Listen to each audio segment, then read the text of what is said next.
اللہ تعالیٰ کے احسان، اس کے کرم، اس کے فضل سے آج ہم 1441 ہجری کے کیلنڈر کے رمضان کی دوسری تاریخ میں بیٹھے ہیں اور سورہ بقرہ آیت 83 سے ہمارے درس کا آغاز ہو رہا ہے۔ کوشش کریں گے اپنی طرف سے کہ ایک پارے کے قریب ہو سکے۔ جو حضرات واٹس ایپ کے ذریعے سے سنتے ہیں، میری ان سے پھر گزارش ہے کہ آپ قرآن پاک سامنے لے کر بیٹھیں اور اس طرح درس کو سنیں جس طرح واقعتاً آپ استاد کے سامنے بیٹھ کر سن رہے ہیں۔ اس سے انشاءاللہ قرآن پاک کی برکتیں نصیب ہوں گی اور جو مقصد ہے کہ امت قرآن پاک سے جڑے وہ بھی نصیب ہوگا۔ غفلت کے ساتھ نہ سنیں۔ ہاں کسی کو مجبوری ہو تو کان آپ قرآن کی طرف رکھیں، ہاتھ اپنے کام کی طرف رکھیں۔ بنی اسرائیل کا تذکرہ چل رہا ہے، اسی کا ایک حصہ وَإِذْ أَخَذْنَا مِيثَاقَ بَنِي إِسْرَائِيلَ لَا تَعْبُدُونَ إِلَّا اللَّهَ، اور یاد کرو اس وقت کو۔ یہ یاد کرو کس کا ترجمہ ہوا؟ میں نے کہا کہ اذ سے پہلے ہر جگہ یہ معنی چھپا ہوا ہوتا ہے، یہ عربی گرامر کے اعتبار سے ہی ہے۔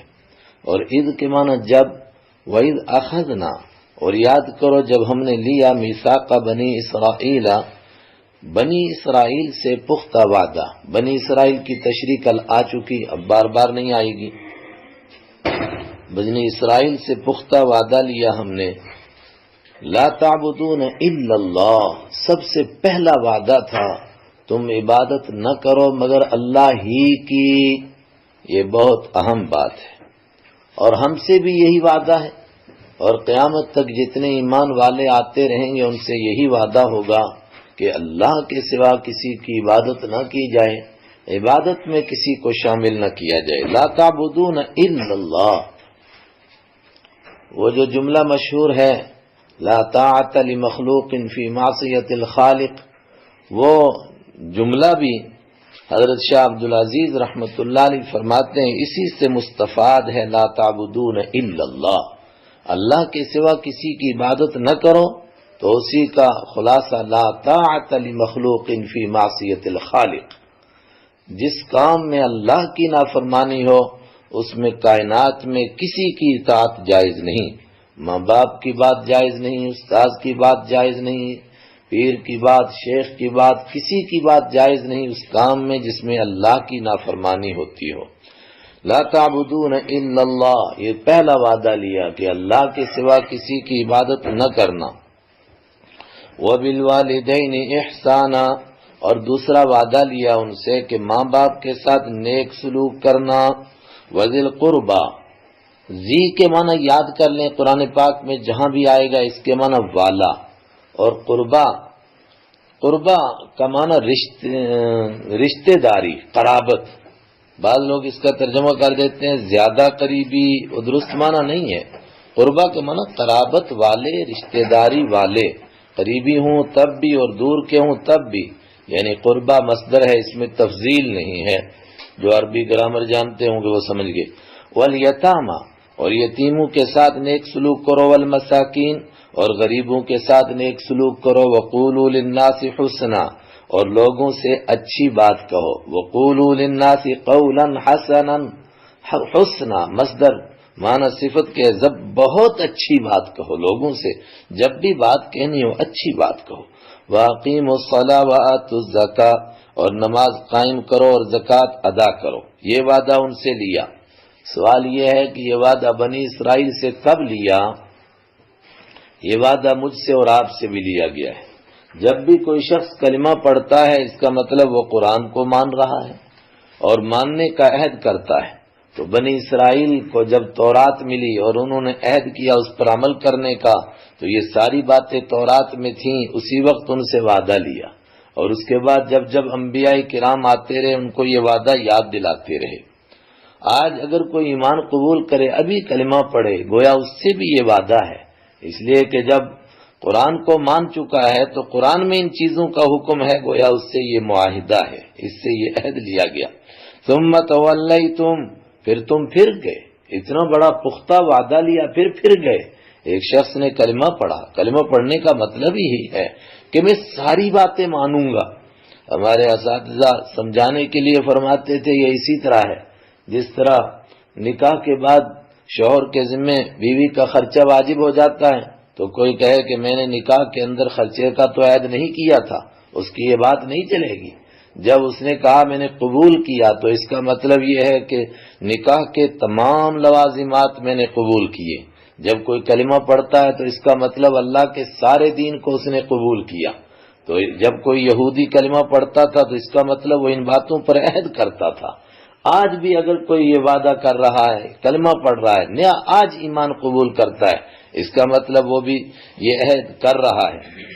اور جو عہد بنی اسرائیل سے لیے گئے اور اس کا تذکرہ ہمارے ہاں آ گیا قرآن پاک میں، اگر کسی دلیل کے ذریعے سے بتا دیا گیا ہم کو کہ یہ وعدہ صرف انہی سے تھا، تم سے نہیں تھا، تو بہت اچھی بات، لیکن جب تک کسی بنیاد سے ہم کو معلوم نہ ہو کہ یہ وعدہ صرف انہی کے لیے تھا، تو جو وعدہ ان سے لیا گیا وہ ہم سے بھی ہے، گویا ہم سے بھی یہ وعدہ ہے۔ ثم تولیتم، پھر تم اس سے پھر گئے، وہ حکم ادا نہیں کیے، اللہ کی عبادت کرنی تھی صرف، اس کے ساتھ اوروں کو شامل کیا، ماں باپ کے ساتھ نیک سلوک کرنا تھا، رشتہ داری کے ساتھ، یتیموں کے ساتھ، مسکین کے ساتھ۔ دیکھیے یہ ایک بہت جامع لفظ ہے، نیک سلوک کرو، اس میں ساری چیزیں آ گئیں۔ یتیم کے ساتھ نیک سلوک کیا ہے؟ اس کو معاشرے میں اس کا حق دلواؤ، اس کے حقوق دلواؤ۔ یتیم کے ساتھ نیک سلوک کیا ہے؟ اگر کوئی غریب ہے تو اس کے غریب ہونے کے جو حقوق تم پر واجب ہیں وہ ادا کرو۔ وَقُولُوا لِلنَّاسِ حُسْنًا، اور لوگوں کو اچھی بات کہو۔ وَأَقِیمُوا الصَّلَاةَ وَآتُوا الزَّکَاۃَ، نماز قائم کرو اور زکوٰۃ ادا کرو۔ ثُمَّ تَوَلَّیْتُمْ، پھر بھی تم پھر گئے، إِلَّا قَلِيلًا مِّنکُمْ، مگر تم میں سے تھوڑے سے، وَأَنتُم مُعْرِضُونَ، اور تم ہو ہی اعراض کرنے والے، یعنی تمہارا کام ہی وعدہ کرنا، وعدہ خلافی کرنا، وعدہ کرنا، وعدہ خلافی کرنا۔ کیسا بدبختی کا ہمارا دور آیا کہ ہر لیڈر کے لیے مشہور ہے کہ وہ وعدہ ہی کیا جو وفا ہو جائے، حالانکہ یہ ایمان کا جزو لازم ہے۔ اللہ کے حبیب نے فرمایا وہ شخص جو وعدہ کرے اور وعدہ خلافی کر دے وہ مومن نہیں ہو سکتا ہے۔ جو کلمہ پڑھے اور اس کے بعد اس کے حق ادا نہ کرے، اس کا مطلب کہ اس نے وعدہ خلافی کی، وہ غدار ہو گیا۔ اب وعدہ خلافی کی چند مثالیں، اور آگے بھی مثالیں آئیں گی۔ وَإِذْ أَخَذْنَا مِيثَاقَكُمْ لَا تَسْفِكُونَ دِمَاءَكُمْ، اور یاد کرو جب ہم نے تم سے پکا وعدہ لیا تھا، لَا تَسْفِكُونَ دِمَاءَكُمْ، نہیں بہاؤ گے تم آپس میں خون، ایک دوسرے کا خون نہیں کرو گے۔ لَا تَسْفِكُونَ، نہیں بہاؤ گے، دِمَاءَكُمْ، اپنے خون بہانے کا مطلب، اگر اپنے بھائی کا قتل کیا تو اس کا مطلب وہ اپنا خون بہایا، اگر کسی کا بھی قتل ہوا تو اس کا مطلب وہ اپنا خون بہایا۔ وَلَا تُخْرِجُوا أَنفُسَكُمْ، اور تم وَلَا تُخْرِجُوا، اور نہیں نکالو گے تم، لا تخرجون، نہیں نکالو گے، انفسکم، اپنے آپ کو کیسے نکالے کوئی آدمی؟ اگر اپنے بھائی کو شہر بدر کیا، ملک بدر کر دیا، دیش نکالا دے دیا، اس کا مطلب کہ اس نے اس کو نہیں نکالا، اپنے آپ کو نکالا۔ من دیارکم، تمہارے شہروں سے اور تمہارے گھروں سے، دونوں معنی ہو سکتا ہے۔ ثم اقررتم، پھر تم نے اقرار کیا، تم نے اس بات کو مانا، وانتم تشہدون، اور تم اس بات کی گواہی دیتے ہو، آج بھی مانتے ہو کہ ہم نے ان باتوں کا عہد کیا ہے۔ آج بھی کلمہ پڑھنے والا اس سے کہیں کہ تجھ سے یہ وعدہ لیا ہے کہ مسلمان کو گالی نہیں دے گا، مسلمان کو ستائے گا نہیں، کیا تو نے یہ وعدہ نہیں کیا تھا؟ وہ ماننے کے لیے مجبور ہے کہ وعدہ کیا ہے۔ اللہ کے حبیب صلی اللہ علیہ وسلم نے یہ احکام بیان کیے ہیں، یہ وعدہ بنی اسرائیل سے لیا گیا اور ہم سے بھی یہی وعدہ ہے، اور یہ بڑا پکا انداز ہے۔ یہ نہیں کہا گیا لا تسفکو، مت بہاؤ، ولا تخرجو، مت نکالو، بلکہ اس انداز سے کہا کہ تم نہیں بہاؤ گے اور تم نہیں نکالو گے، تمہارا کام یہ ہے کہ تم ایسے کام نہیں کرو گے۔ ثم انتم هؤلاء تقتلون انفسکم، ثم پھر انتم تم ہو، ہؤلاء وہی لوگ، تقتلون انفسکم قتل کرتے ہو تم اپنے آپ کو، وتخرجون اور نکالتے ہو، فریقاً ایک جماعت کو، منکم تم میں سے، من دیارکم ان کے گھروں سے، ان کے محلوں سے، ان کے شہروں سے نکالتے ہو۔ تظاہرون، تم ایک دوسرے کی پشت پناہی کرتے ہو، اور ظاہرہ کے معنی غالب آنا بھی، تم غالب آتے ہو ایک دوسرے کی مدد کر کے علیہم، ان کے خلاف۔ تظاہرون، پشت پناہی کرتے ہو ایک دوسرے کی علیہم، ان مظلوموں کے خلاف جن کا قتل کرتے ہو، جن کو شہروں سے نکالتے ہو۔ کیسے؟ بالاسم والعدوان، گناہ کر کے، والعدوان، اور زیادتی کر کے۔ گناہ کیا ہے؟ اللہ کے حق کی بھی خلاف ورزی کرتے ہو۔ عدوان، زیادتی کیا ہے؟ بندوں کے حقوق بھی تلف کرتے ہو، اور ان کے ذریعے سے تم اپنی بھائیوں کو اپنے گھروں سے نکالتے ہو۔ معاملہ کیا تھا؟ یہ مدینہ منورہ کے یہودیوں سے کہا جا رہا تھا۔ مدینہ منورہ میں یہودیوں کے 3 بڑے قبیلے تھے، اور ان میں خاص طور سے 2 بڑے طاقتور، ایک بنو قریظہ اور دوسرا بنو قریظہ اور بنو نذیر۔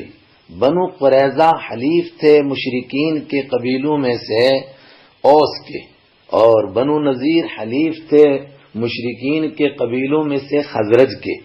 تو مشرکین کے قبیلوں میں آپس میں لڑائی ہوتی تھی، تو یہ دونوں قبیلے چونکہ ایک دوسرے کے حلیف تھے، تو ایک اس کے ساتھ مل جاتا تھا، ایک اس کے ساتھ مل جاتا تھا، پھر جنگ ہوتی تھی، پھر یہودی کا قتل بھی کرتا تھا، اور پھر اس دور کے لحاظ سے جو آدمی مجرم تھا اس کو اپنے شہر بدر کرنے کا حکم ہوتا تھا، تو پھر ایک دوسرے کو شہر سے بھی نکالتے تھے، گھروں سے بھی نکالتے تھے، وہ سارا کام ہوتا تھا۔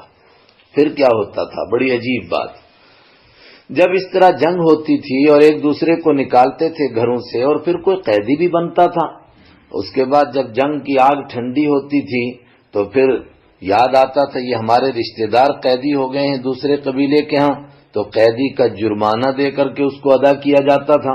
جرمانہ دینے کے لیے چندہ کرتے تھے، تو اس وقت میں ان کے مولوی زبردست تقریریں کرتے تھے، دیکھو بھائی ہمارا ایمانی بھائی گرفتار ہو گیا ہے، اس کو چھڑانے کے لیے چندہ دینا ہے، بولو کون کتنا حصہ لے گا اس چندے کے اندر۔ بڑی عجیب بات۔ وَإِن يَأْتُوكُمْ أُسَارَىٰ، اور اگر وہ آتے ہیں، وَإِن يَأْتُوا، اور اگر آئیں وہ کم تمہارے پاس، اسارا قیدی بن کر کے، یعنی تمہارے بھائیوں کے بارے میں تم کو پتا چلے وہ قیدی ہو گئے اور قیدی تم نے بنائے، تُفَادُوهُمْ، تو تم ان کا فدیہ دیتے ہو۔ وَهُوَ مُحَرَّمٌ عَلَيْكُمْ إِخْرَاجُهُمْ، وَهُوَ مُحَرَّمٌ، حالانکہ حرام کیا گیا تھا علیکم تم پر، اخراجہم ان کا نکالنا۔ دیکھیے تو چندہ دینا اچھی بات تھی قیدی کو چھڑانے کے لیے، لیکن قرآن پاک نے کہا جہاں چندہ دینا اچھی بات ہے قیدی کو چھڑانے کے لیے، تو وہاں یہ بھی تو تم اچھی بات تھی کہ تم کسی کو قیدی بننے نہ دیتے اور آپس میں جنگ ہونے نہ دیتے۔ پہلے تم نے جنگ کیوں ہونے دی اور کیوں ایک دوسرے کا قتل کیا؟ اب جب وہ قیدی ہو گیا تو کہتے چندہ تو اس کو نکالنا ہے، اور اس کے لیے تورات کا حکم پیش کرتے تھے کہ دیکھو جب یہودی گرفتار ہو جائے تو سب کو چندہ کر کے اس کو چھڑانا ضروری ہے۔ قرآن پاک نے کہا افتؤمنون ببعض الکتاب، او یہودیو، افا تو کیا، تؤمنون ببعض الکتاب، کیا تم ایمان رکھتے ہو کچھ کتاب پر، وتکفرون ببعض، اور انکار کرتے ہو کچھ کتاب کا۔ جب قتل کرنے کا نمبر آیا تب تورات بھول گئی، اور جب قیدی کو چھڑانے کا نمبر آیا تو تب تمہیں تورات یاد آ گئی۔ افتؤمنون ببعض الکتاب، تو کیا تم کچھ کتاب پر ایمان لاتے ہو، وتکفرون ببعض، اور کچھ کتاب کے ساتھ کفر کرتے ہو، فما جزاء، تو کیا سزا ہوگی، من یفعل، جو کرے گا، ذالک ایسا کام، منکم تم میں سے، کیا سزا ہوگی ایسے بدبخت انسان کی، الا خزی فی الحیات الدنیا، مگر یہ سزا ہوگی، خزی رسوائی، فی الحیات الدنیا، دنیاوی زندگی میں۔ دیکھیے کبھی کبھی قرآن پاک کہتا ہے حیات الدنیا یعنی الف لام کے بغیر، تو پھر ترجمہ کریں گے دنیا کی زندگی، اور کبھی کہتا ہے الحیات الدنیا، تو پھر ترجمہ ہوگا دنیاوی زندگی۔ وَيَوْمَ الْقِيَامَةِ يُرَدُّونَ إِلَىٰ أَشَدِّ الْعَذَابِ، اور قیامت کے دن یردون ان کو لوٹایا جائے گا، الی اشد العذاب، سخت عذاب کی جانب۔ وما اللہ بغافل عما تعملون، وما اللہ، ما کے معنی نہیں، ایک ما کے معنی جو آئے تھے لیکن ایک دوسرا معنی یہاں دیکھ لیجئے نہیں، وما اللہ، اور نہیں ہے اللہ بغافل بے خبر عما ان کاموں سے ما جو، اب اسی لفظ میں یہاں ما کا معنی جو، تعملون جو تم کرتے ہو. آپ سوچیں گے کہ کہاں اس کا معنی نہیں کریں اور کہاں معنی جو کریں. پڑھتے پڑھتے ایک ذوق بنتا ہے، آدمی کو خود بخود پتہ چل جاتا ہے یہاں معنی نہیں ہے اور یہاں معنی جو ہے. دوبارہ اس آیت پر غور کیجئے. اللہ کے حبیب صلی اللہ علیہ وسلم نے فرمایا تھا تم ضرور بالضرور اپنے سے پہلے نافرمانوں کے طریقوں پر چلو گے، یہاں تک کہ اگر ان میں سے کوئی گوہ کے سوراخ میں گھسا تو تم اس میں گھسو گے. بلکہ آپ نے فرمایا یہاں تک کہ اگر اس میں کوئی ایسا کمینہ تھا جس نے اپنی ماں کے ساتھ منہ کالا کیا تو اس امت میں بھی ایسے بدبخت ہوں گے. اللہ اکبر. اس وقت میں امت جہاں کھڑی ہے وہ میں اور آپ دیکھ رہے ہیں، کیا بالکل ہمارا یہی حال نہیں ہے؟ کچھ قرآن کو اور کچھ دین کو ہم مان رہے ہیں اور کچھ کا انکار کر رہے ہیں. اللہ اکبر. جو آدمی اپنی ظاہری شکل اللہ کے حبیب کے مطابق نہیں بناتا ہے، اس کا مطلب اس کو اللہ کے حبیب سے محبت نہیں ہے. اور جب محبت نہیں ہے تو ایمان کہاں گیا؟ مگر بڑی بڑی باتیں ایمان کی کرتا ہے، نماز نہیں پڑھتا، روزہ نہیں رکھتا، زکوٰۃ نہیں دیتا، حج نہیں کرتا، مگر مسلمانوں کا ٹھیکیدار بن جاتا ہے. بڑی بڑی باتیں کرتا ہے، کچھ کتاب کو مانتا ہے، کچھ کا انکار کرتا ہے. ہماری وہ بہنیں جو پردہ نہیں کرتی مگر نماز پڑھتی ہیں، جس قرآن میں نماز کا حکم ہے اسی قرآن میں پردے کا حکم ہے. ایک اس کا مطلب کہ ایک چیز کو مانتے ہیں اور کتنی جو نماز بھی نہیں پڑھتی، زکوٰۃ بھی نہیں دیتی، مگر کوئی ایک کام دین کا کر کے وہ سمجھتی ہیں کہ ہم واقعتاً ولایت کے اونچے درجے پر ہیں. کیا یہ بالکل ہمارا وہی حال نہیں ہوا؟ ان کے لیے سزا تھی کہ دنیا میں ذلیل اور رسوا ہو کر رہو گے اور آخرت میں سخت عذاب سے دوچار ہوں گے. اگر یہ سزا ان کے لیے تھی تو ہمارے لیے کیوں نہ ہو؟ اولئک الذین اشتروا الحیاۃ الدنیا بالآخرہ. ہائے ہائے، یہ وہ طبقہ ہے اشتروا جنہوں نے بیچ ڈالا الحیات الدنیا، دنیا کی زندگی کو، بالآخرہ نہیں، یہ وہ طبقہ ہے جس نے خریدا دنیا کی زندگی کو بالآخرت، آخرت کے بدلے میں. یہ اشتروا کا لفظ کبھی خریدنے کے معنی میں اور کبھی بیچنے کے معنی میں آتا ہے. یہ وہ طبقہ ہے جس نے دنیا کی زندگی کو خرید لیا آخرت کے بدلے میں، یہ بھی صحیح. اور یہ وہ طبقہ ہے جس نے دنیا کی زندگی کو بیچ ڈالا آخرت کے بدلے میں، یہ بھی صحیح. لیکن خریدنا زیادہ مناسب کہ دنیا لے لی، آخرت چھوڑ دی، آخرت کی کوئی پرواہ نہیں، بالکل آخرت کو بھول گئے. فلا یخفف عنہم العذاب، تو جو دنیا کو بیچ ڈالے آخرت کے بدلے میں، نہیں اتنی جگہ نہیں ہے، فلا یخفف عنہم العذاب، نہیں ہلکا کیا جائے گا ان سے العذاب عذاب، ولا هم ينصرون، اور نہ ان کی مدد کی جائے گی. وَلَقَدْ آتَيْنَا مُوسَى الْكِتَابَ وَقَفَّيْنَا مِن بَعْدِهِ بِالرُّسُلِ. یہ وعدہ لیا بنی اسرائیل سے اور بنی اسرائیل نے اس کی کس طرح دھجیاں اٹھائیں وہ ہم نے دیکھا، اور اسی طرح ہم سے بھی یہ وعدہ لیا اور ہم نے کیا کیا وہ بھی ہمارے سامنے ہے. وَلَقَدْ آتَيْنَا مُوسَى الْكِتَابَ. اور ایک بات سنو، اور یقیناً ہم نے موسیٰ علیہ السلام کو کتاب دی تھی. یہ اس اشکال کا جواب ہے کہ ہو سکتا ہے وعدہ یاد نہ رہا ہو، کا کتاب موجود ہے، کتاب میں وعدہ ہے. موسیٰ علیہ السلام کو کتاب دی. وَقَفَّيْنَا، اور لگاتار بھیجے ہم نے. قفّی یقفی کے معنی لگاتار بھیجنا، اور لگاتار بھیجے ہم نے. وَقَفَّيْنَا، اور لگاتار بھیجے ہم نے من بعدہ، ان کے بعد، موسیٰ علیہ السلام کے بعد، بالرسل، بہت سارے رسول. کتنے رسول آئے؟ میں کل بھی عرض کر چکا، ایک روایت کے مطابق 4000 انبیاء کرام آئے یہ وعدہ یاد دلانے کے لیے.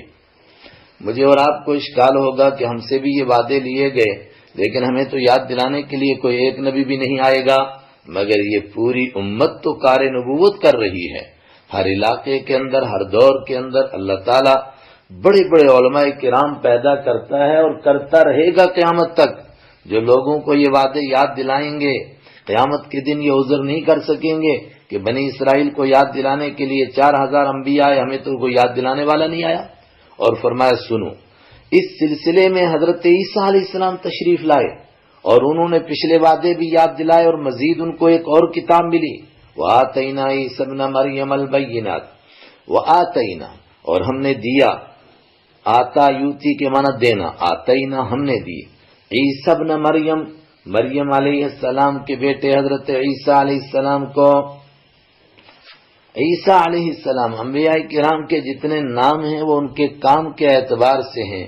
عیسیٰ کے معنی بابرکت اور عیسیٰ کے معنی سردار، اور مریم کے معنی بہت عبادت کرنے والی، تو بخاری شریف میں ہے۔ بہت عبادت کرنے والی حضرت مریم کے بیٹے حضرت عیسیٰ کو ہم نے دیے البینات، صاف صاف معجزے۔ ان معجزات میں انجیل بھی تھی، وہ بھی عطا فرمائی، دوسرے معجزے عطا فرمائے، جس سے لوگوں کو یقین ہو گیا کہ یہ اللہ کے نبی ہیں۔ انہوں نے لوگوں کو یہ وعدے یاد دلائے، مگر ہائے بنی اسرائیل پھر بھول گئے، نہیں مانا۔ وَأَيَّدْنَاهُ بِرُوحِ الْقُدُسِ، وَأَيَّدْنَا، اور ہم نے مدد کی ان کی بِرُوحِ الْقُدُسِ، حضرت جبرائیل علیہ السلام کے ذریعے سے۔ دیکھیے روح کے بہت معنی ہیں قرآن پاک میں، ایک روح کے معنی جان بھی، اور ایک روح کا معنی قرآن پاک بھی آئے گا، اور ایک روح کے معنی حضرت جبرائیل علیہ السلام بھی۔ اور روح القدس پاکیزہ روح، مقدس روح، حضرت جبرائیل علیہ السلام کا لقب ہے۔ ان کے ذریعے سے ان کی مدد کی۔ یہودی حضرت عیسیٰ علیہ السلام کو قتل کرنا چاہتے تھے، تو ہر وقت میں حضرت جبرائیل علیہ السلام ان کے ساتھ رہتے تھے، خاص طور سے ان کی حفاظت کرتے تھے، تائید کرتے تھے۔ أَفَكُلَّمَا جَاءَكُمْ رَسُولٌ بِمَا لَا تَهْوَىٰ أَنفُسُكُمُ اسْتَكْبَرْتُمْ، اب سنو، 4000 انبیاء آئے، تمہارا حال کیا ہوا؟ افا تو کیا، کلما جب بھی، جاء آئے، کم تمہارے پاس، رسول کوئی رسول، جب بھی آیا کوئی رسول، بما وہ چیز لے کر، لا تہوا انفسکم جن کو پسند نہیں کرتے تھے تمہارے نفس، جب بھی کوئی لے کر کے وہ بات آیا جن کو تمہارا دل پسند نہیں کرتا تھا، استکبرتم تو تم اکڑ گئے، تم نے نہیں نبی کی بات کو مانا، ہر دور کے اندر تم نے یہی کام کیا۔ اللہ اکبر۔ ففریقا کذبتم، ففریقا تو ایک بڑی جماعت کو، کذبتم تم نے جھوٹا کہہ دیا، وفریقا تقتلون اور ایک بڑی جماعت کو، بڑے گروہ کو تم قتل کرتے رہے۔ یہ یہودیوں نے کیا۔ میں نے کہا بخاری کی روایت کہ یہ امت بھی ان کے پیچھے پیچھے چلے گی، اس نے بھی یہی کام کیا۔ ہر دور کے اندر اللہ نے علماء کرام پیدا کیے، مگر اس وقت کے مسلمان حکمراں جو اللہ کو بھول گئے ہیں، ہر دور کے اندر یہی ہوا، فریقاً تقتلون و فریقاً کذبتم، سب کے ساتھ اس طرح ہوا۔ ابن تیمیہ کا جنازہ جیل سے نکلا، امام ابو حنیفہ رحمہ اللہ تعالیٰ کی روح جیل میں قبض ہوئی، اور کتنوں کو تو قتل کر دیے۔ وقالوا قلوبنا غلف،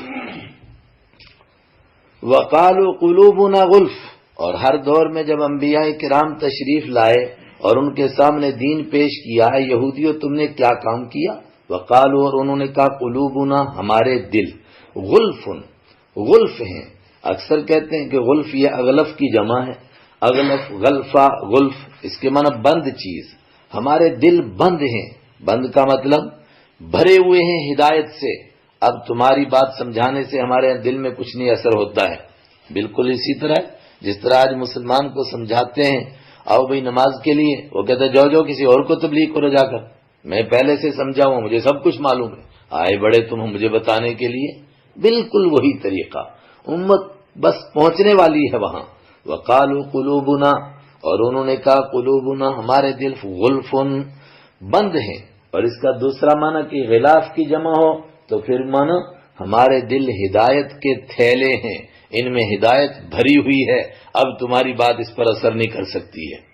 اور یہ ہر دور کے یہودی کہتے تھے، یہاں تک کہ رحمت عالم صلی اللہ علیہ وسلم تشریف لائے تو آپ کو بھی یہودیوں نے یہی کہا کہ جائیے کسی اور کو سمجھائیے، ہمیں آپ کی تبلیغ کی ضرورت نہیں ہے، ہمارے دل تو ہدایت کے تھیلے ہیں۔ بل نہیں ہے ہدایت کے تھیلے، معاملہ کچھ اور ہے۔ لعنہم اللہ، اللہ نے ان پر لعنت کر دی ہے۔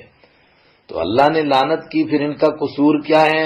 فرمایا یہ تو پوچھو نا کیوں لعنت ہوئی؟ بکفرہم، ان کے کفر کرنے کی وجہ سے، ان کی کفر کی وجہ سے یہ اللہ کی لعنت کے مستحق ہو گئے۔ اور جب اللہ نے لعنت کی، لعنت کا مطلب رحمت سے دور کرنا، جب رحمت سے دور کیا اب ان کو ایمان نصیب ہی نہیں ہوتا۔ فقلیلا ما یؤمنون، تو بہت کم ہی وہ لوگ ہیں یؤمنون جو ایمان لاتے ہیں، بہت کم ہی ایمان لاتے ہیں، یہ زیادہ کوئی ایمان نصیب نہیں ہوا۔ ہر دور کے اندر انبیاء آ کر سمجھاتے رہے، یہی ہوا۔ اور حضرت رحمت عالم صلی اللہ علیہ وسلم کے زمانہ میں بالکل یہی ہو رہا ہے۔ کیسے ہو رہا ہے؟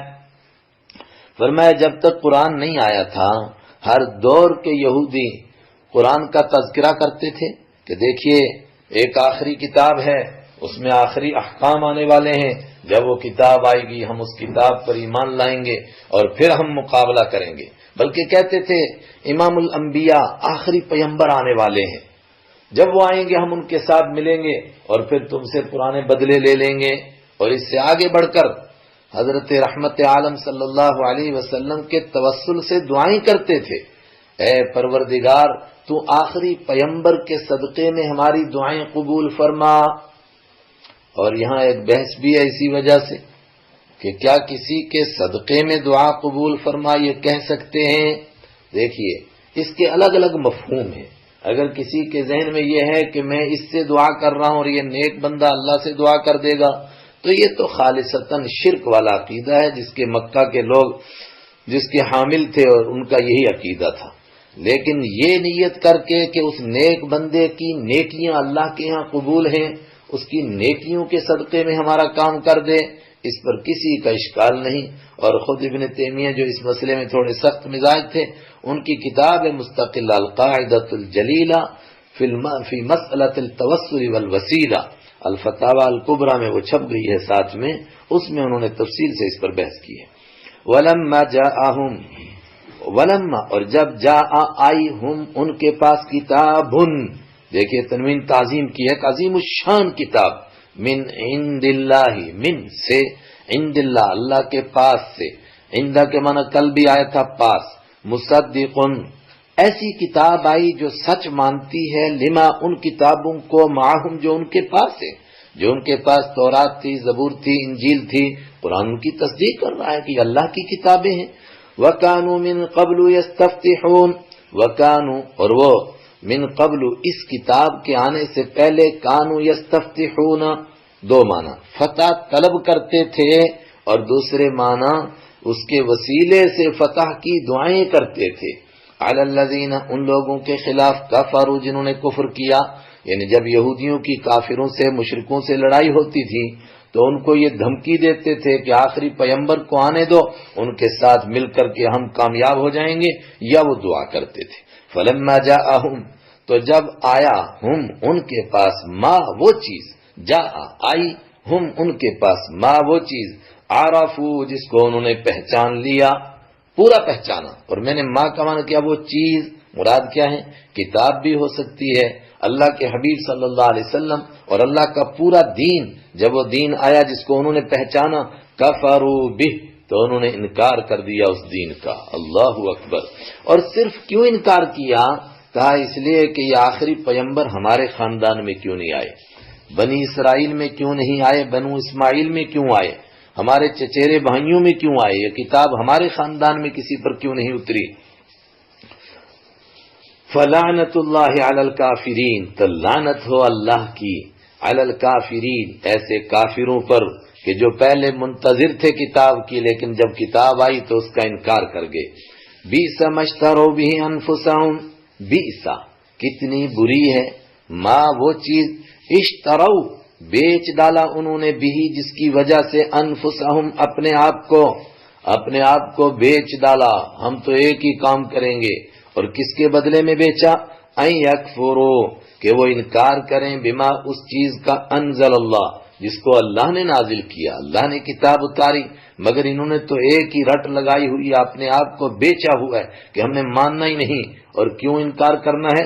بغین اس ضد کی وجہ سے، ان ینزل اللہ کہ اللہ اتارتا ہے، من فضلہ اپنے فضل سے، علی من یشاء جس پر چاہتا ہے، من عبادہ اپنے بندوں میں سے، اللہ جس پر چاہتا ہے اسی پر نازل کر دیتا ہے، ہمارے خاندان پر کیوں نہیں نازل کی، ہمارا نام کیوں نہیں بڑا ہوا؟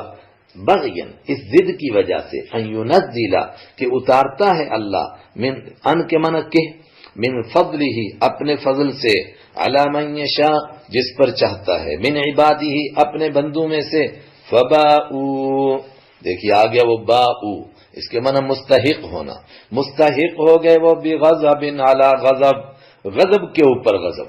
یہ دو دو غضب کیسے ہوئے؟ دو دو قہر کے مستحق ہوئے. ایک پہلے سے نافرمان، تورات کے احکام توڑے، انجیل اور زبور کے احکام چھوڑے، اور اس کے بعد جب آخری پیمبر آئے تو آخری کتاب کا انکار، آخری پیمبر کا انکار، تو ڈبل غضب کے مستحق ہوئے. وَلِلْكَافِرِينَ عَذَابٌ مُّهِينٌ. اور یہ تو دنیا میں ہے، ابھی ان کافروں کے لیے ذلیل کرنے والا عذاب ہے. وَلِلْكَافِرِينَ، اور کافروں کے لیے عذاب، ایسا عذاب ہے، مہین، جو ذلیل کرنے والا ہے. کیوں؟ اس لیے کہ کفر کی وجہ یہی تھی کہ ہم بڑے لوگ ہیں، ہم اس کے آگے جھک نہیں سکتے. فرمایا تم کو چھوٹا کیا جائے گا. وَإِذَا قِيلَ لَهُمْ آمِنُوا، وَإِذَا، اور جب قیلا کہا جاتا ہے، لہم ایسے لوگوں سے، آمینو ایمان لاؤ، بما انزل اللہ اس چیز پر جو اللہ نے نازل کی.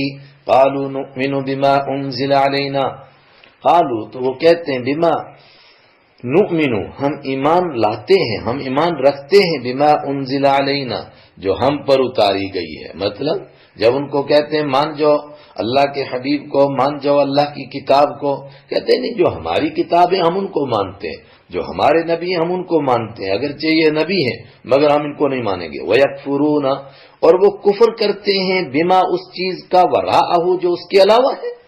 جب ان کے اوپر جو چیزیں نازل ہوئیں ان کو تو مانا، اور جو ان پر نازل نہیں ہوئی ان کو نہیں مانا، تو ان کو نہ ماننے کی وجہ سے وہ ان کتابوں کے بھی منکر ہو گئے. کیوں؟ ان کتابوں میں لکھا ہوا تھا کہ قرآن پر بھی ایمان لانا.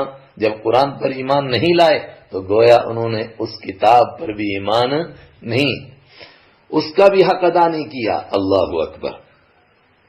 کیوں؟ وَهُوَ الْحَقُّ، اور وہی تو برحق ہے. جو دوسری کتاب قرآن آئے، اللہ کے حبیب تشریف لائے، یہی تو برحق ہے. جب اس حق کو نہیں مانا تو گویا اپنی کتاب کو بھی نہیں مانا. مصدقل، اس لیے اس حال میں کہ وہ تصدیق کرنے والی ہے، لما ان کتابوں کی، معہم جو ان کے ساتھ ہیں. تو جب مصدق کو نہیں مانا تو مصدق کو بھی نہیں مانا.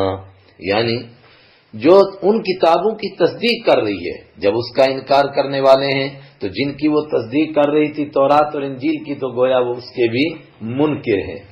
تو میں نے کہا ان ساری آیتوں کو ہم 3 اعتبار سے دیکھیں گے. خود یہودیوں کی کمزوریاں کیا ہیں، ان کو دعوت بھی دی جا رہی ہے، اور پھر یہ بات کہ ہمارے اندر کون کون سی کمزوریاں ان میں سے آئی ہیں. تو کیا ہمارا حال بھی آج یہی نہیں ہے کہ اگر کوئی آدمی ایسا دین کی بات کہے کہ جس سے ہمیں لگاؤ ہے تو اس کی بات دل میں اترتی ہے، لیکن اگر ویسا آدمی نہ ہو اور بات حق کہے تو تب بھی. وَهُوَ الْحَقُّ، حالانکہ وہی برحق ہے. مصدقا، حالانکہ وہ تصدیق کرنے والی ہے، لما اس چیز کی، معہم جو ان کے ساتھ ہے. کہنے لگے کہ ہم اصل میں تورات اور انجیل اور زبور کو مانتے ہیں، مگر انجیل کو تو نہیں، خیر یہودی تورات اور زبور کو، ہم اس نئی کتاب کو نہیں مانیں گے.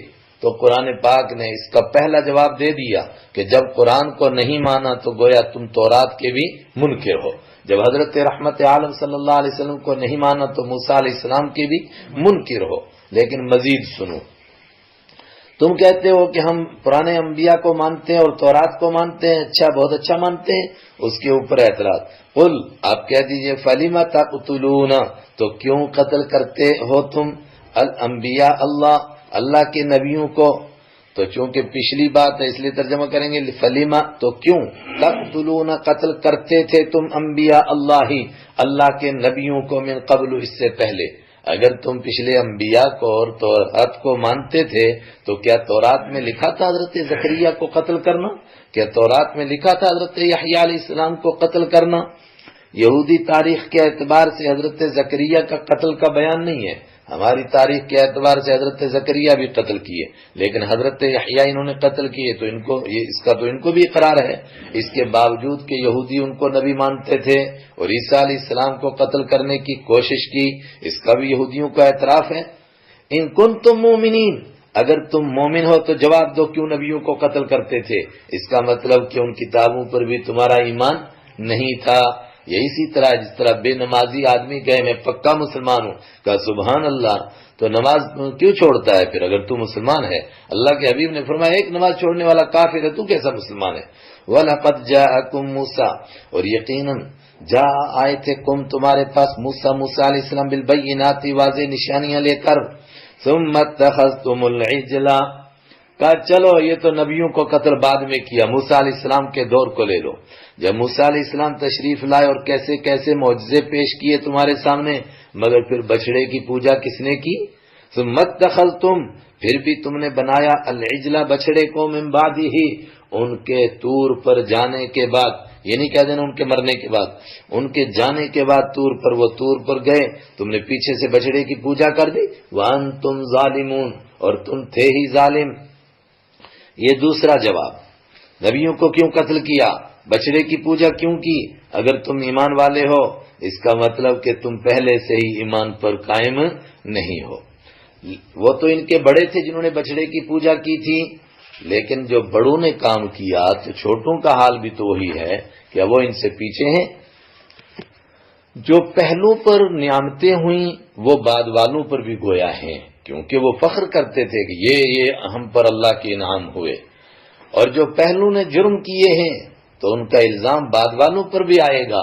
یہ اسی طرح ہوا جس طرح ہم کہتے ہیں کہ دیکھو اللہ کا کتنا بڑا کرم ہے کہ بدر میں ہم پر فرشتے اترے تھے، تو ہم سے کہا جائے کہ ہاں وہ بھی تو تمہارے ساتھی تھے جو جبل رمات سے نیچے اترے تھے، لیکن اللہ نے ان کو معاف کیا۔ وَإِذَا أَخَذْنَا مِيثَاقَكُمْ وَرَفَعْنَا فَوْقَكُمُ الطُّورَ، اور سنو تورات کو تم کہتے ہو ہم نے مانا، کیا مانا؟ جب طور پہاڑ تمہارے سروں پر رکھا گیا کہ گرے گا بھی، تب تم نے کہا کہ ہم نے مانا؟ کیا مانتے ہو تم تورات کو؟ تورات کو بھی تم نے نہیں مانا۔ وَإِذَا أَخَذْنَا، اور یاد کرو جب ہم نے لیا مِيثَاقَكُمْ تم سے پکا وعدہ، مگر کب؟ وَرَفَعْنَا، اور ہم نے بلند کیا فوقکم تمہارے اوپر الطور، طور پہاڑ کو، اور ہم نے کہا خذوا، پکڑو، لو، ما جو آتینا ہم نے دیا، کم تم کو، بقوت طاقت کے ساتھ لو۔ طاقت کے ساتھ مطلب بھاری نہیں، پختہ ارادے سے لو کہ یہ تورات ہم لے رہے ہیں اس پختہ عہد کے ساتھ کہ ہم اس پر عمل کریں گے۔ واسمعوا، اور غور سے سنو۔ قالوا سمعنا، اس وقت میں جو یہودی تھے انہوں نے کہا سمعنا، ہم نے سنا، وعصینا، اور ہم نے نافرمانی کی۔ سنا اور نافرمانی کی، یہ دو کام کیسے کیے؟ بعض حضرات نے کہا کہ زبان سے کہتے تھے سنا اور دل سے کہتے تھے نہیں مانیں گے، اور بعض نے کہا کہ اس وقت میں کہا تھا مانا، پکا مانا، مگر اس وقت بھی نیت خراب تھی اور بعد میں مان کر نہیں دکھایا۔ اور بچڑے کی جو پوجا کی اور پجاریوں کو پھر قتل کیا گیا، لیکن اس کے باوجود تمہارے دلوں کے اندر بچڑے کی محبت تو پلا دی گئی تھی۔ بچڑے کو جلا دیا گیا، راکھ بن گئی، اس کو سمندر میں پھینک دیا گیا، مگر اس کے باوجود بھی تم کہتے تھے یار کوئی چکر تو ضرور تھا، بیں بیں کیوں کرتا تھا وہ؟ ٹھیک ہے خدا نہیں تھا، مگر اس میں سے آواز کیوں آتی تھی؟ تو یہ سب باتیں تمہارے تاریخ کا حصہ، تو کیسے تم تورات کو ماننے والے تھے؟ وہ اشربو، اور پلائی گئی ان کو، فی قلوبہم، ان کے دلوں میں، العجلہ، بچڑا پلایا گیا، یعنی پلائی گئی بچڑے کی محبت۔ اس کی محبت تو ایسی تھی جیسے کسی نے پی لی ہو، بکفرہم، ان کے کفر کرنے کی وجہ سے۔ مطلب اتنا بڑا جرم کیا، اللہ کے ماننے والے بچڑے کو پوجنے لگ گئے۔ یہ کیوں پوجنے لگے؟ اس لیے کہ اس سے پہلے کچھ کفر کر چکے تھے، پھر یہ اس سے بڑا کفر کرنے لگے، اور جب یہ بچڑے کی پوجا کی اس کی اور سزا ملی کہ اس کی محبت تو دلوں کے اندر ہی اتر گئی۔ قل بئس ما یأمرکم بہ ایمانکم، کہتے تھے ہم اپنی کتابوں پر کو مانتے ہیں، قل کہہ دیجئے، فرما دیجئے، بئس کتنا برا ہے، ما وہ، یأمر حکم دیتا ہے، کم تم کو، بھی جن چیزوں کے بارے میں، ایمانکم تمہارا ایمان کیا ہے، بڑا برا حکم دے رہا ہے تم کو۔ ان کنتم مؤمنین، اگر تم ایمان والے ہو۔ قل ان كانت لكم الدار الآخرة عند الله خالصة من دون الناس۔ ایک اور بات، یہودی کہتے تھے کچھ بھی ہیں ہم، لیکن نبیوں کی، ولیوں کی، بزرگوں کی اولاد ہیں، جنت ہمارے باپ کی جاگیر ہے۔ ابھی ہم نے کل پڑھا، کہتے تھے کہ ہم تو جہنم کبھی جا ہی نہیں سکتے، کتنے بڑے بڑے جرم بھی کریں گے تب بھی 3 دن سے زیادہ نہیں رہیں گے۔ فرمایا سبحان اللہ، تو تم چلتے پھرتے جنتی ہوگا؟ بالکل چلتے پھرتے جنتی ہیں۔ تو اللہ تعالیٰ نے ان سے عجیب امتحان لیا، فرمایا اگر تم جنتی ہو تو یہ بتاؤ کہ دنیا اچھی کہ جنت؟ ظاہر ہے وہ جواب دیں گے جنت اچھی۔ تو کہا پھر کمی نہیں دنیا میں کیا کر رہے ہو، جو جنت میں، مگر جنت میں جانے کا ذریعہ کیا ہے کہ پہلے مریں۔ تو کہا تم تمنا کرو موت کی کہ خدایا موت دے دے تاکہ جلدی جلدی جنت میں چلے جائیں۔ یہ آپ صلی اللہ علیہ وسلم کے دور کے یہودیوں سے کہا گیا، لیکن حیرت کی بات یہ ہے کہ آج تک کوئی یہودی نہیں کہہ سکا کہ ٹھیک ہے جی میں تیار ہوں موت کی تمنا کرنے کے لیے، کی نہیں۔ قل، آپ فرما دیجئے، ان کانت، اگر ہے، ان کے معنی اگر کل بتایا تھا، ان کانت یا تھی، کان کے معنی ہونا یا تھی تھا، ان کانت اگر ہے، لکم تمہارے لیے، الدار الاخرۃ آخرت والا گھر تمہارے لیے ہے، عند اللہ اللہ کے پاس، خالصتاً خالص، من دون الناس لوگوں کے سوا، فتمنوا الموت اگر لوگوں کے سوا اللہ کے پاس آخرت کا گھر تمہارے لیے خالص ہے، فتمنوا تو کرو تمنا تم، الموت موت کی کہ خدایا موت دے دے تاکہ جلدی جلدی جنت میں جائیں، ان کنتم صادقین اگر تم سچے ہو۔ عبداللہ ابن عباس رضی اللہ تعالیٰ عنہ کی روایت ہے، فرمایا یہ حضور کے دور کے یہودیوں سے مطالبہ تھا، آج کوئی یہودی کہے اس سے نہیں مطالبہ ہے۔ انہوں نے جب ایک مرتبہ ان سے کہا اور انہوں نے تمنا نہیں کی، بات پوری ہو گئی۔ ہر روز تھوڑا مناظرہ ہوتا ہے، ہر ایک مرتبہ ہار گیا بندہ، ہوگی بات ختم۔ لیکن یہ عجیب تاریخ کی حقیقت ہے کہ آج تک کسی یہودی نے موت کی تمنا نہیں کی۔ وَلَن يَتَمَنَّوْهُ اللہ نے پیشن گوئی کی ہے، کیسے کریں گے؟ وَلَن اور ہرگز نہیں، دیکھیے لن کا معنی لکھ لیجئے، ہر جگہ آئے گا اس کے معنی ہوگا ہرگز نہیں۔ وَلَن اور ہرگز نہیں، یتمنوا وہ تمنا کریں گے، ہو اس کی موت کی، ابداً کبھی بھی، بما ان کرتوتوں کی وجہ سے، ما جو قدمت آگے بھیجے ہیں، ایدیہم ان کے ہاتھوں نے،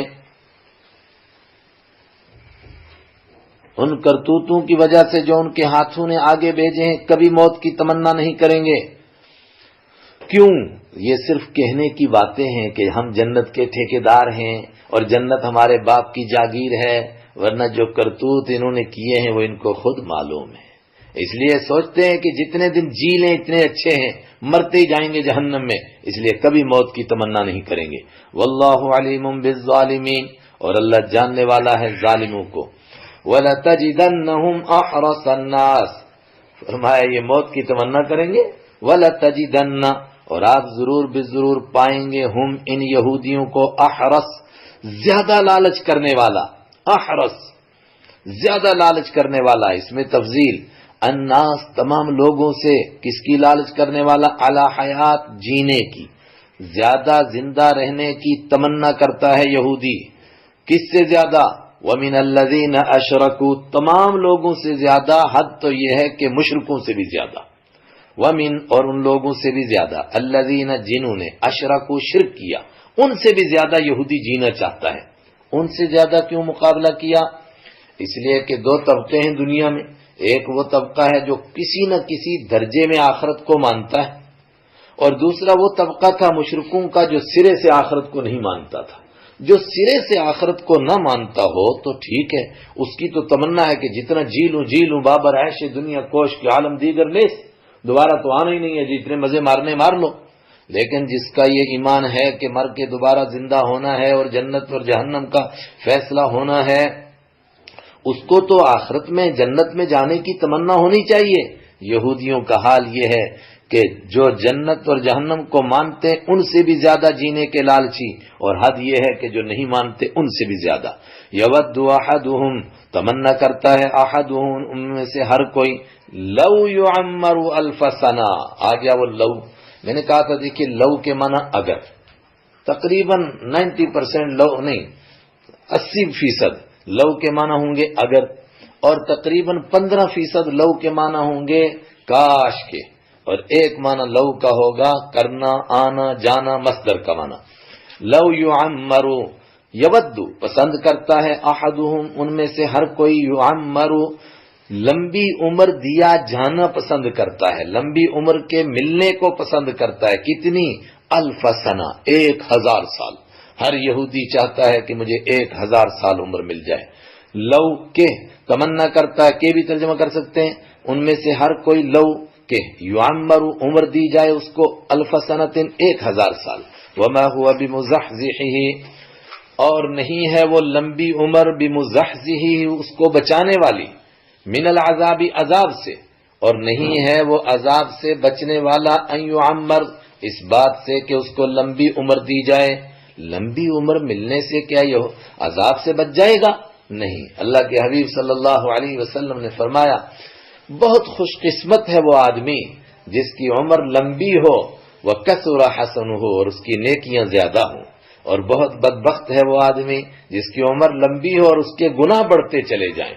تو نیکیاں زیادہ ہوں تو فائدہ ہے، لیکن اس گناہ کے ساتھ عمر لمبی ہو جائے تو جہنم سے کیسے بچیں گے؟ وَاللَّهُ بَصِيرٌ بِمَا يَعْمَلُونَ اور اللہ تعالیٰ بصیر دیکھنے والا ہے، بما ان تمام کاموں کو، یعملون جن کو یہودی کرتے ہیں۔ ایک اور بہت عجیب بات، اور امت بھی اس کا شکار، کیا کہ یہودی قرآن کو نہیں مانتے تھے، اللہ کے حبیب صلی اللہ علیہ وسلم کو نہیں مانتے تھے۔ پوچھا کیا وجہ ہے؟ کیا تمہیں شک ہے اللہ کے حبیب کے بارے میں، قرآن کے بارے میں؟ کہنے لگے شک نہیں ہے، لیکن یہ بتاؤ کہ وحی کیسے آتی ہے ان کے اوپر، کون وحی لے کر آتا ہے؟ جواب ملا کہ وہی لے کر کون آتا ہے؟ کہا جبرائیل وہی لاتے ہیں، اور کون لاتا ہے؟ کہا اچھا ہم اسی لیے تو ان کو مانتے نہیں کہ ان کے پاس جبرائیل کیوں آتے ہیں، اگر کوئی اور فرشتہ آتا تو پھر ہم مان لیتے، اسرائیل وہی لے کر آ جاتا ہے، موت کا پیغام لے کے آ جاتا ہے ان کے پاس، میکائیل لے کر آ جاتے تب ہم مان لیتے۔ کہا کیوں؟ کہا آج تک یہودیوں پر جتنے عذاب آئے ہیں سب جبرائیل لے کر آئے، اور میکائیل چونکہ بارش برسانے کا فرشتہ ہے تو جب بھی بہاریں آئیں، بہت اچھا موسم آیا تو میکائیل لے کر آئے، اگر میکائیل لے کر وہی آتے تو ہم مان جاتے، جبرائیل لے کر آئے ہیں اس لیے نہیں مان رہے ہیں۔ جی ہاں، وہی مزاج کہ فلاں صاحب نے یہ بات کہی ہے اس لیے نہیں مانیں گے، اگر فلاں آدمی یہ کہہ دے تو پھر میں مان جاؤں گا۔ سبحان اللہ۔ یہ بات کس نے کہی تھی؟ بہت یہودیوں نے کہی، کم سے عبداللہ ابن سوریہ نام کا ان کا ایک عالم تھا، اس کی بات تو ہماری تفسیروں میں تفصیل سے آتی ہے کہ اس نے حضرت رحمت عالم صلی اللہ علیہ وسلم سے بھی اور حضرت عمر رضی اللہ عنہ سے بھی پوچھا کہ یہ بتاؤ تمہارے پاس وہی لے کر کون آتا؟ اس کو معلوم تھا ایک ہی جواب ہوگا کہ جبرائیل لے کر آتے، اس کو معلوم ہے وہی لانے والے فرشتے کون ہیں؟ جبرائیل۔ اس نے کہا اب نہیں، پھر نہیں ہم مان سکتے۔ کیوں؟ کہا کہ اس لیے جتنے عذاب آئے وہ جبرائیل لے کر آئے، عذاب جبرائیل لاتے ہیں، عذاب بھی اللہ کی طرف سے آتا ہے اور خوشحالی بھی اللہ کی طرف سے آتی ہے، وہ تو پھر صرف بیچ میں ایک ایلچی ہے، اس کی کیا حیثیت کہ وہ خود لائے وہی اور خود کسی کے اوپر شادابی لائے؟ قل آپ فرما دیجئے من کانا، من جو کوئی، کانا ہے عدوًا دشمن، لجبریل جبریل علیہ السلام کا، فإنہ نزلہ علی قلبک اس کو سن لینا چاہیے۔ جبرائیل نے کیا کام کیا؟ فإنہ تو بے شک جبرائیل علیہ السلام نے نزل اتارا ہو اس کو، کس کو؟ قرآن کو، علی قلبک آپ کے دل کے اوپر، لیکن اپنی طرف سے لائے، بإذن اللہ اللہ کے حکم سے۔ اذن کے معنی حکم بھی اور اذن کے معنی اجازت بھی، لیکن قرآن میں اکثر اس کا معنی ہوتا ہے حکم۔ بإذن اللہ اللہ کے حکم سے کس کو لے کر آئے؟ مصدقاً اس چیز کو جو سچ مانتی ہے، لما ان کتابوں کو، بین یدیہ جو اس کے آگے ہیں، جو قرآن سے پہلے کتابیں ہیں ان کتابوں کی تصدیق کرتی ہے کہ یہ کتابیں بھی سچی ہیں، لیکن لوگوں نے اس میں ملاوٹ کر دی تھی، اس لیے خالص توحید کا پیغام لے کر اللہ کی کتاب آ گئی۔ وہدن اور اس کتاب کو نازل کیا جبرائیل علیہ السلام نے جو سراپا ہدایت ہے، ہدن مصدر ہے جس کا معنی سراسر ہدایت، وبشرا اور خوشخبری دینے والی ہے، للمؤمنین ایمان والوں کو۔ اور جو کوئی کہے کہ میں جبرائیل کا دشمن ہوں اس کو سننا چاہیے۔ من کان عدوا للہ، من جو کوئی عدوا دشمن ہے، للہ اللہ کے لیے، من کان من جو بھی کوئی، کان ہو عدوا دشمن، للہ اللہ کے لیے۔ اللہ کا نام پہلے کیوں آ گیا؟ وہ تو کہتے تھے جبرائیل کے دشمن ہے، فرمایا جو جبرائیل کا دشمن وہ اللہ کا دشمن۔ من کان عدوا جو کوئی دشمن ہے، للہ اللہ کا، و ملائکتہ اور اس کے فرشتوں کا، جو ایک فرشتے کا دشمن گویا وہ سارے فرشتوں کا دشمن، و رسولہ اور جو دشمن ہے اس کے رسولوں کا، جو جبرائیل کا دشمن وہ اس کے رسولوں کا دشمن، جو ایک رسول کا دشمن وہ سارے رسولوں کا دشمن۔ و جبریلا، اور فرشتوں میں خاص طور سے جو دشمن ہے جبریل علیہ السلام کا، و میکالا، اور میکائیل علیہ السلام کا۔ میکالا و میکائیل دونوں نام ہیں ان کے، اور دونوں کے معنی جبرائیل اور میکائیل دونوں کے معنی بنتے ہیں اللہ کا بندہ۔ جبر کے معنی بھی بندہ، اور میک کے معنی بھی بندہ، اور ایل کے معنی اللہ۔ اللہ کے بندے حضرت جبرائیل، اللہ کے بندے حضرت میکائیل کا جو دشمن ہے، یہ بھی فرشتے ہیں لیکن خاص طور سے ان کا نام الگ سے لیا۔ اور انہوں نے کہا تھا کہ ہم میکائیل کے دوست ہیں، فرمایا نہیں، تم جبرائیل کے دشمن ہو تو میکائیل کے بھی دشمن ہو۔ فَإِنَّ اللَّهَ عَدُوٌّ لِّلْكَافِرِينَ، تو پھر اللہ دشمن ہے ایسے کافروں کا، اللہ دشمن ہے للکافرین، کافروں کا۔ تم کہتے ہو اگر جبرائیل آئے تو ہم نہیں مانیں گے، میکائیل آئے تو پھر مانیں گے۔ جو ایک فرشتے کا دشمن وہ سب کا دشمن، اور جو جبرائیل کا دشمن وہ اللہ کا دشمن، وہ رسولوں کا دشمن، اور پھر ایسے دشمن کا اللہ بھی دشمن۔ وَلَقَدْ أَنزَلْنَا إِلَيْكَ آيَاتٍ بَيِّنَاتٍ، اور یقیناً، وَلَقَدْ، کل میں نے بتایا تھا قد کے معنی یقیناً، اور لا کے معنی بھی بتایا تھا یقیناً، تو جب دونوں اکٹھے ہو جائیں، لا کے معنی بھی پکی بات ہے، قد کے معنی بھی پکی بات ہے۔ اردو والے کبھی ترجمہ کرتے ہیں یہ حقیقت ہے، یہ بالکل سچ بات ہے، تو اچھی تاکید ہوگی جو ترجمہ آپ مناسب سمجھے، وَلَقَدْ، اور یقیناً، انزلنا، ہم نے اتارا، الیک، آپ کی جانب، آیات بینات، ایسی آیتیں، بینات، جو بالکل واضح ہیں اور جو اللہ کے حکموں کو واضح کرنے والی ہیں، یعنی قرآن پاک میں جو کچھ اترا ہے صاف صاف اترا ہے، اور اس میں کوئی ایسی بات نہیں اتری جس کا انکار کیا جا سکے، اور اس میں وہی احکام اترے ہیں کہ ہر سلیم الطبع انسان خود چاہے گا کہ اس پر عمل کرے۔ انکار کون کرتا ہے؟ وما یکفر، اور نہیں انکار کرتا ہے بھی ان آیتوں کا الا الفاسقون، مگر وہ شخص جو فرما برداری سے نکلنے والا ہے۔ جمع کا ترجمہ کریں، وما یکفر، اور نہیں کفر کرتے ہیں بہا، ان آیتوں کا، الا الفاسقون، مگر وہ لوگ جو فرما برداری سے نکلنے والے نافرمان لوگ ہیں، اخلاق سے بھی گرے ہوئے، کردار سے بھی گرے ہوئے، ایسے شخص کو فاسق کہتے ہیں۔ یہی قرآن کا انکار کرتا ہے۔ جو سلیم طبیعت کا، صحیح فطرت کا انسان ہے، یہ ناممکن ہے کہ وہ قرآن پڑھے اور قرآن اس کو اپنی طرف کھینچ نہ لے۔ دیکھ لیے عرب کے لوگ بھی صرف قرآن کے دشمن تب تک تھے جب تک وہ قرآن کے قریب نہیں لگے تھے۔ جب قرآن کے قریب لگے اور ایک مرتبہ انہوں نے اچھی طرح قرآن پاک کو پڑھا، اس کے بعد قرآن سے چپک گئے۔ وہ کل بھی ذکر آیا، ابو جہل قرآن کا دشمن رہا، لیکن اس کے بیٹے حضرت اکرمہ رضی اللہ تعالیٰ عنہ جیسا قرآن پاک پڑھا، کیسے جڑے قرآن پاک کے ساتھ کہ صحابہ فرماتے ہیں اتنا کوئی نہیں روتا تھا جتنا حضرت اکرمہ رضی اللہ عنہ قرآن پاک پڑھتے ہوئے روتے تھے۔ اس کا انکار کون کرتا ہے؟ فاسق کرتا ہے، جو اخلاق اور کردار سے گرا ہوا ہے۔ اب کلما عاہدوا عہدا نبذہ فریق منہم، تو کیا یہ حقیقت نہیں ہے؟ ابا، اور کیا، کلما، جب بھی، عاہدوا، انہوں نے عہد کیا، عہدن، کوئی بھی عہد، نبذہ، پھینک دیا ہو اس عہد کو، فریقن، ایک گروہ نے، منہم، ان میں سے، بل اکثرہم لا یؤمنون، بلکہ اکثر لوگ ان میں سے ایمان ہی نہیں لاتے ہیں۔ کیا یہ حقیقت نہیں؟ جب بھی عہد کرتے ہیں، عہد کو توڑ ڈالتے ہیں، وہ ایک بھاری طبقہ ان میں سے عہد کا انکار کر دیتا ہے۔ فریق منہم، ایک جماعت ان میں سے، نبذ ینبذ، لفظ معنی پھینکنا، پھینک دیتا اس عہد کو جیسا کہ کوئی وعدہ کیا ہی نہیں تھا۔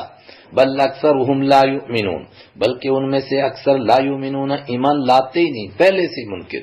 ولما جاءہم رسول من عند اللہ، ولما، اور جب آئے ہم، ان کے پاس، رسول، ایک زبردست رسول، تنوین تعظیم، من عند اللہ، اللہ کی طرف سے، اور جس طرح کتاب پرانی کتابوں کی تصدیق کرتی ہے، اسی طرح یہ آخری پیمبر بھی پرانی کتابوں کی تصدیق کرتے ہیں۔ مصدقن، ایسے رسول جو تصدیق کرنے والے ہیں، لما، ان چیزوں کی، معہم، جو ان کے ساتھ ہے۔ اب جب آئے رسول، اور ان رسولوں کے بارے میں بھی انہوں نے عہد کیا تھا کہ جب آخری پیمبر آئیں گے تو ہم ان پر ایمان لائیں گے، لیکن جب آئے تو انہوں نے کیا کیا؟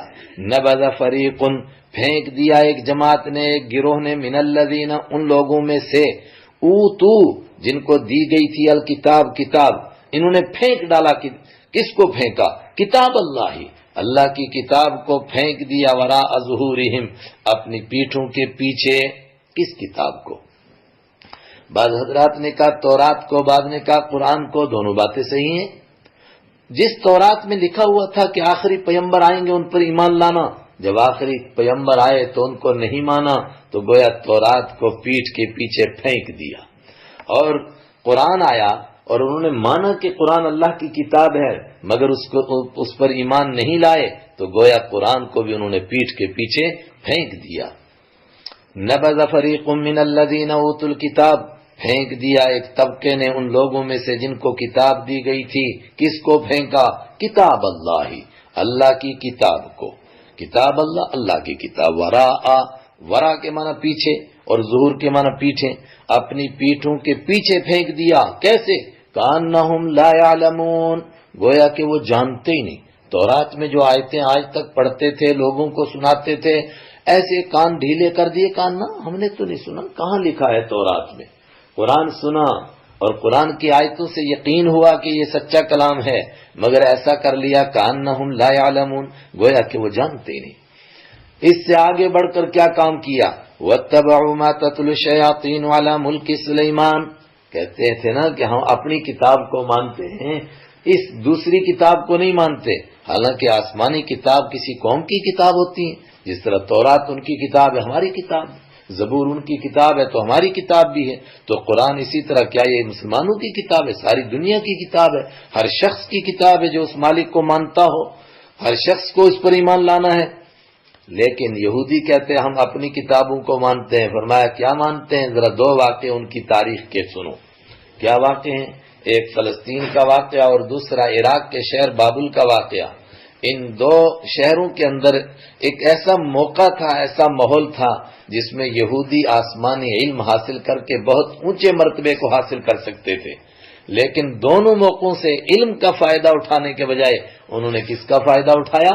اس دور کے اندر جادو سیکھنے کا بھی ماحول تھا، تو بابل کے اندر بھی اللہ کی کتاب سیکھنے کے بجائے جادو سیکھا، اور فلسطین کے اندر بھی اللہ کے نبی سے دین کا علم حاصل کرنے کے بجائے موقع ملے تو انہوں نے دین حاصل کرنے کے بجائے جادو سیکھا، اور پھر لوگوں میں اتنا مشہور کیا جادو کو کہ انبیاء کرام کے معجزات کو بھی بیان کرنے لگے کہ یہ بھی جادو ہے۔ جس طرح ہم جادو سے کوئی کرتب کر سکتے ہیں تو انبیاء کرام کے معجزے بھی نعوذ باللہ اسی طرح کے جادو ہیں۔ اور چونکہ ہم ترجمے پر نظر رکھے ہوئے ہیں، تفسیر ہمارا مقصد نہیں، جس کو تفسیر سننی ہو پچھلے سالوں کی سن لے، تو یہ مختصر عرض کرتا ہوں۔ معجزہ کس کو کہتے ہیں؟ معجزہ اس کو کہتے ہیں جو براہ راست اللہ کی طرف سے ہوتا ہے، اس میں نبی کے ارادے کا کوئی دخل نہیں ہوتا، ان کے کسی فعل کا دخل نہیں ہوتا، وہ نعوذ باللہ کچھ پڑھ کر کے پھونک مارے اور اس سے معجزہ ظاہر ہو، ایسا بالکل نہیں ہوتا۔ دعائیں کرتے ہیں، اس کے بعد اللہ سب کچھ ظاہر کرتا ہے، اور بسا اوقات دعا بھی نہیں کرتے، اللہ بغیر دعا کے عطا کرتا ہے، جس طرح موسیٰ علیہ السلام کو لاٹھی عطا فرمائی۔ اس کے مقابلے میں جادو کس کو کہتے ہیں؟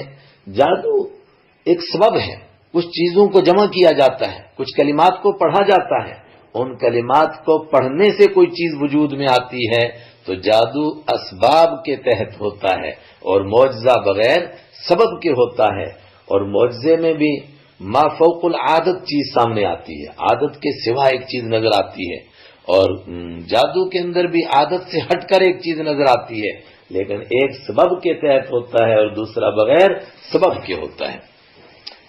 یہودیوں کی تاریخ کے دو واقعے، واتبعوا، اور پیچھے پڑ گئے یہودی، ما اس چیز کی تتلو الشیاطین، اس کے دو معنی، تتلو ایک معنی تلاوت کرتے تھے جس کی شیاطین، اور دوسرے معنی پیچھے چلتے تھے جس کے شیاطین۔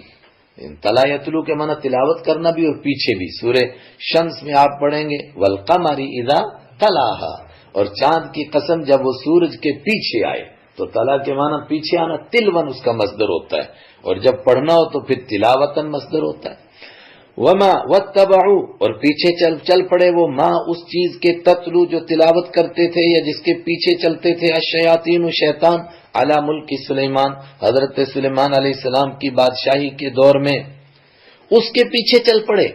مطلب حضرت سلیمان علیہ السلام اللہ کے جلیل القدر پیغمبر تھے، اور بادشاہ زبردست تھے، موقع تھا کہ بہت زیادہ آسمانی علم حاصل کرتے، لیکن چونکہ ان کے ماتحت جنات بھی تھے اور انسان اور جنات مل کر رہتے تھے، تو یہودیوں نے کہا، وہ کسی اردو کا محاورہ ہے نا، آنا روٹی دال مفت، انہوں نے کہا تو دال لا جو فری میں مل رہی ہے۔ تو یہودی دین کا علم حاصل کرنے کے بجائے ان شیاطین سے جادو سیکھنے لگ گئے، اس کے پیچھے پڑ گئے، یہ ہے تمہارا علم، یہ ہے تمہاری بزرگی۔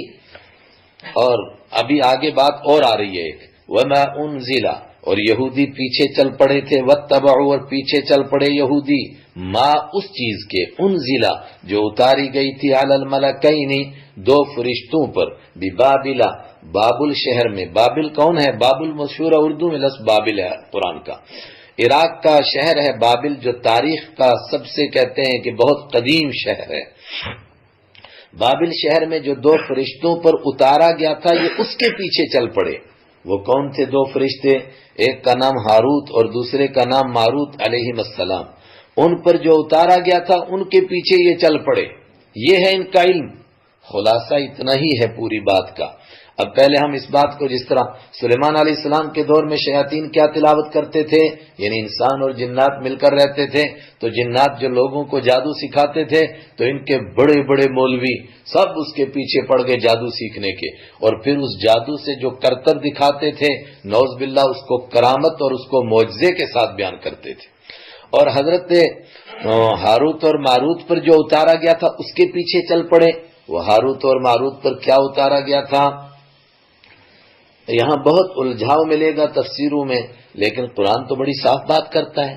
دونوں فرشتے تھے، ان پر کیا اتارا گیا تھا؟ انسانوں کے امتحان کے لیے انسان کے بجائے دو فرشتوں کو نبی بنا کر بھیجا گیا۔ کیوں؟